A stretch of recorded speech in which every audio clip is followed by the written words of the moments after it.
మంచిర్యాల జిల్లా కేంద్రంలో మాతా శిశు ఆసుపత్రికి మంచిర్యాల ఎమ్మెల్యే ప్రేమ్ సాగర్ రావు శంకుస్థాపన చేశారు. అనంతరం నిర్మాణంలో ఉన్న సమీకృత మార్కెట్ భవనాన్ని కూల్చివేత చేపట్టారు. ఈ సందర్భంగా ఎమ్మెల్యే మాట్లాడుతూ గత ప్రభుత్వం అనాలోచితంగా ఆసుపత్రిని గోదావరి ఒడ్డున మార్కెట్ను నగరం మధ్యలో నిర్మాణం చేపట్టారని విమర్శించారు. జిల్లా కేంద్రంలో నిర్మిస్తున్న ఆసుపత్రి ద్వారా ఆసిఫాబాద్ జిల్లాతో పాటు మహారాష్ట్ర, ఛత్తీస్గఢ్ రాష్ట్రాల ప్రజలకు సైతం ఉపయోగపడనుందన్నారు. ఎల్లంపల్లి ప్రాజెక్టు వద్ద అంతర్జాతీయ స్థాయి ఫిష్ పౌండ్ నిర్మించనున్నట్లు ఎమ్మెల్యే తెలిపారు.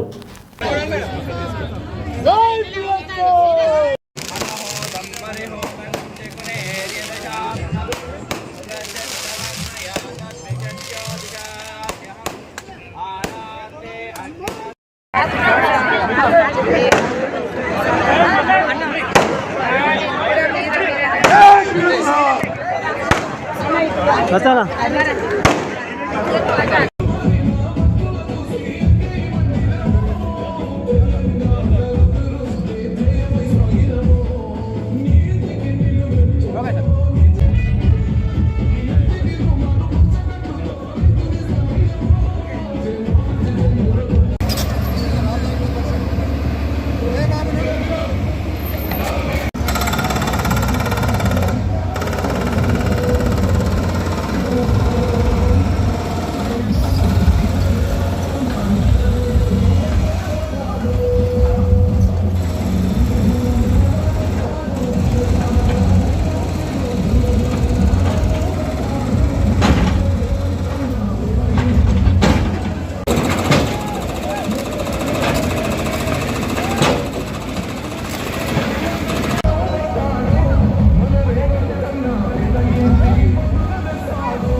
ఏదైతే వాగ్దానం చేసామో ఎన్నికల కన్నా ముందు ప్రతి మీటింగ్ చెప్పడం జరిగింది. మాతా శిశు హాస్పిటల్,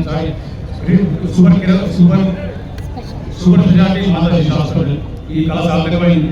300 కోట్లతో ఈ సంవత్సరం బడ్జెట్ 50 కోట్లు పెట్టి శాంక్షన్ చేయడం జరిగింది. ఇప్పుడు కూర్చొని కార్యక్రమం దాదాపు 15 నెలలు ఉంటుంది. దీని తర్వాత టెండర్ నిర్వహించాక రాష్ట్రాలు వచ్చి స్టార్ట్ చేస్తారు. దీనివల్ల ముందు మాట చెప్పాలి. సూపర్ స్పెషాలిటీ హాస్పిటల్ ఈ ఉమ్మడి జిల్లా లేదు. ఉమ్మడి జిల్లా కరీంనగర్ సూపర్ స్పెషాలిటీ హాస్పిటల్ మొత్తం 600 పడగలు ప్లాన్ అయింది. దాంట్లో 225 మాతా శిశు బెడ్ జరుగుతుంది. అదేవిధంగా 375 పడగలు సూపర్ స్పెషాలిటీ హాస్పిటల్. దానికి ఇంకొకటి ఇప్పుడు GP5 పెట్టినాం. అది ఇంకొక 2-3 రోజులు పోతుందండి. దాంట్లో భాగంగా పేమెంట్ మొత్తం ఎవరైతే పేమెంట్ చేయగలదో పేమెంట్ శక్తుల్లో వాళ్ళకు కూడా హైదరాబాద్ అందించే వైద్యం ఇస్తామని చెప్పడం జరిగింది. అదేవిధంగా చేసిన ఈరోజు ఈ కూర్చున్న కార్యక్రమాన్ని పునాది వేసి ఉపయోగాలు కొట్టి ఇంతమంది కార్యక్రమాలు అదేవిధంగా మంగళపడ నుంచి వివిధ వార్డు మంగళ కానీ వాళ్ళందరూ చూస్తుంటే ఏదైతే నిర్ణయం తీసుకున్నాం ఆ రోజు ఖచ్చితంగా నా నిర్ణయం సరైనదని ఈ